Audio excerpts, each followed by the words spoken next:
and moments later, a person who looked more ghost than human appeared. It was Clover. She looked at the floor as she spoke, and her voice was a cold monotone. I think Zero is one of us. Huh? Every human body in the room froze. The only sound was the muffled rustling of breath. Eyes darted from face to face. One of those faces was the face of their jailer. But who? Oh, there's so much suspicion, so Zero could be one of them, and at least two of them are the killers, or just Zero's the killer, and the recording at the start could probably have been a recording, or it was doing live, because they were all in the hallway at the start. Oh god, it's a mess. Just a mess of suspicion. Junpei said, well, that's possible. That's crazy. Okay, see, I want to say that's crazy, but it is a possibility, we don't know. Well, that's possible. Huh? Like Clover said, Zero might be one of us. What are you saying, Jumpy? Didn't you hear what I said? Exactly. I said we should suspect one another for no reason. No reason? I've got a great reason. And what's that? The bracelets? He held out his left arm. Why are the bombs in our bodies connected to the bracelets? You're all thinking Zero's hiding somewhere, watching us, right? If he's doing that, then he could just detonate the bombs by remote control if someone did something they weren't supposed to. It would be a lot more precise and a lot easier. But if that's the case, then why is the bomb set off by the detonator in the bracelet? Huh? You got a point. I'm not done. Try applying the same ideas to the Nonary Game. All of the puzzles here run by themselves. In other words, Zero doesn't have to be controlling them for the game to move forward. Why is that? Why would Zero bother to do something like that?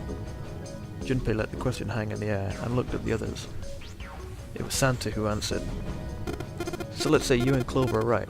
Zero's one of us. If that's the case, then it'd be really hard for him to keep track of all of us, or control anything remotely. That's why all the puzzles run by themselves. That's what you're getting at, right? Yeah. Junpei nodded. 7. When we were talking earlier, you said any one of us could be Snake's killer, right? Yeah, something like that. Alright, then I've got a question for you, Ace. You said something like, Zero must be the one who killed Snake, right? Yeah, something like that. Can't think of any other explanation. So what do we do if we combine those? They fit together pretty well, I think. Something like this. Whoever killed Snake equals Zero equals one of us. 7 and Ace's theories aren't mutually exclusive. They actually complement each other pretty well. At least they do if Zero is one of us. No one spoke. Their faces were grim, but Junpei wasn't sure if they believed him or not. Finally, Lotus spoke up. What were his motives? His motives? Yes.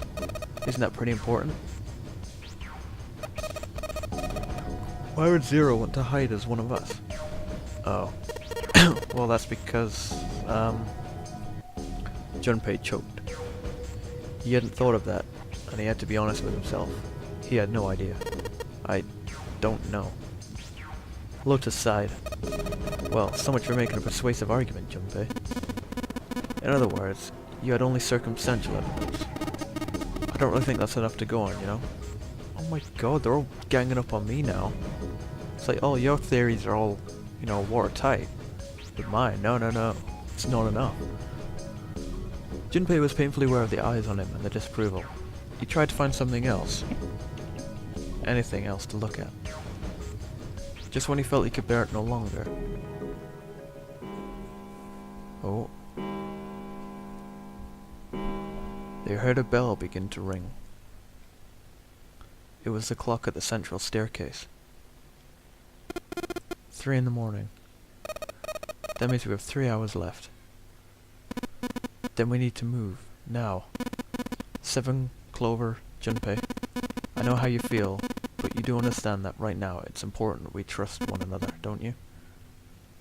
Junpei couldn't bring himself to respond. He swallowed the words he wanted to say and sighed. Seven and Clover remained similarly silent.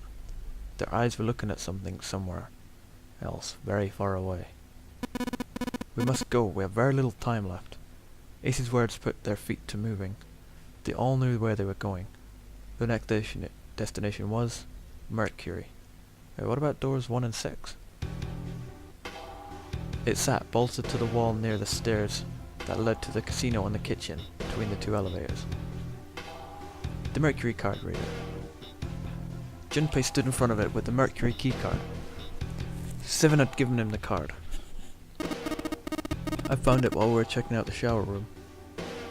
At least, that's what he'd said.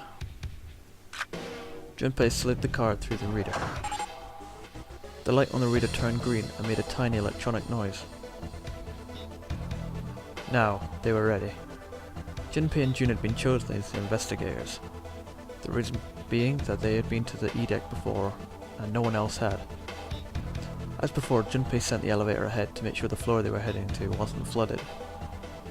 As before, the elevator returned as dry as when it had left. Once it had been checked for water, Junpei and June stepped into the elevator.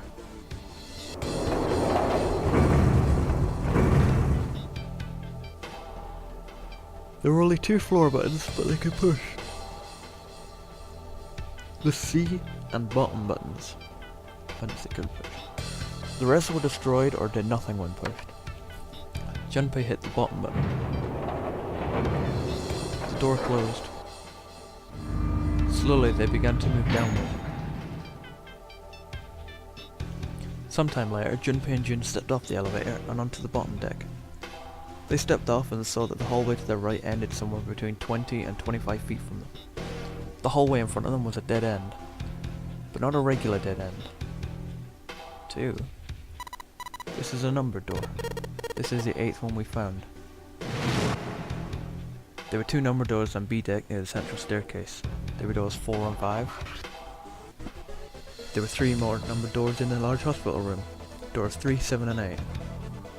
Junpei and June found another door on E deck, and Lotus and Sandra found a 7th on A deck.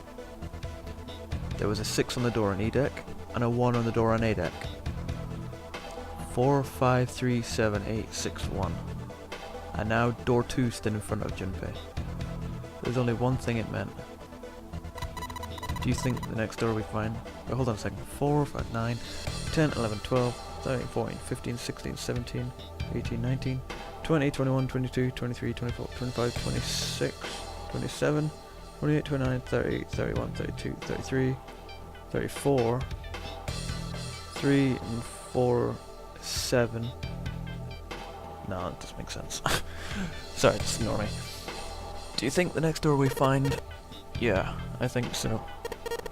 The next one's gonna be door 9. Despite himself, Junpei felt excited. There was something about that excitement that frightened him as well.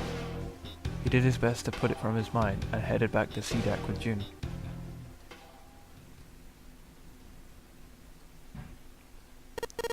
Alright, let's open these up. The pieces of paper they folded up lay on the ground next to Junpei's legs. There were 7 of them, all told. They were written on paper pulled from Junpei's notebook, and each one bore a code name and a door. Why they decided to vote that way? They decided it wasn't fair to simply ask everyone at once. That would allow people to force the others to go through certain doors. Well, that wasn't the only reason. Wait, what's happening? What's with all this paper? Junpei proposed the voting system. And he had a plan.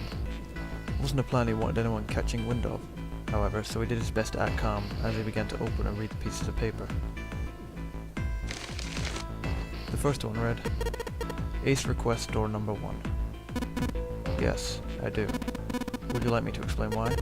No, we don't have the time for that, sorry. Let's keep going. He opened the second one. Next is Santa. He wants door 6. Yeah, that's what I wrote. Junpei continued with the 3rd, 4th, and 5th piece of paper. Okay, I think I get what's going on now. Clover wants 1, Lotus wants 2, and 7 also wants 2. Eh? Wait a minute. There's no way I'm going anywhere with the Elephant Man. No, there'd be no point to the voting if we let people change their choices because of stuff like that. But... just give it up, Lois. It's It's not like I want to hang out with some exhibitionist grandma. I'm not an exhibitionist. I'm wearing clothes.